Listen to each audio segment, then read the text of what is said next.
وعلیکم السلام. تو جیسا کہ آپ جانتے ہیں کہ آج کل ہم خبریں میں دیکھ رہے ہیں کہ سعودی عرب یمن کی باغی شیعہ حکومت پر حملہ کر رہا ہے، لیکن اس کے بالمقابل ایران اس حکومت کی حمایت کر رہی ہے اور سعودی عرب کے خلاف، اور اندیشہ ہے کہ ان دونوں مسلمان ملک کے درمیان ایک پراکسی وار شروع ہو سکتی ہے. آپ کیا فرماتے ہیں اس کو؟ حقیقی وار شروع ہو سکتی ہے.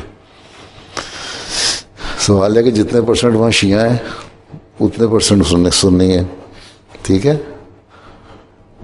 اور یہ بھی غلط ہے کہ شیعہ ریبلز کو حکومت کے خلاف اس طرح نہیں اٹھنا چاہیے تھا کہ وہاں فساد پیدا ہو، لیکن حکومت کا بھی فرض ہے کہ چاہے وہ سنی ہے شیعہ ہے، وہ شہری کی حیثیت سے ان کے حقوق ادا کیے جائیں، ہر ایک کو برابر کے حقوق دیے جائیں.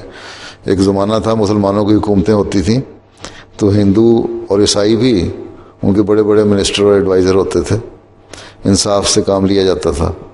اور جب تک مسلمان انصاف سے کام لیتے رہے وہ دنیا میں حکومتیں کرتے رہے. جب انصاف سے کام لینا ختم ہو گیا اور عیاشیوں میں پڑ گیا، ان کی حکومتیں بھی ختم ہو گئیں.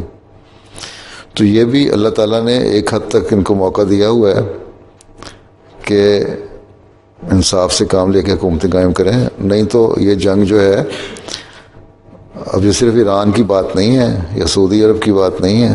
سعودی عرب کو سپورٹ کر رہا ہے امریکہ، اسلحہ دے گا، ٹھیک ہے. پاکستان نے بھی کہہ دیا کہ ہم حمایت کریں گے، لیکن چلو کس حد تک کرتے ہیں. ترکی نے ان کی حمایت کا اعلان کر دیا ہے. ایران کے لیے پوٹن صاحب نے حمایت کا اعلان کر دیا. تو یہ صرف اس محدود علاقے میں نہیں رہے گی جنگ، بلکہ وسیع ہونے کا خطرہ ہے اس جنگ کے.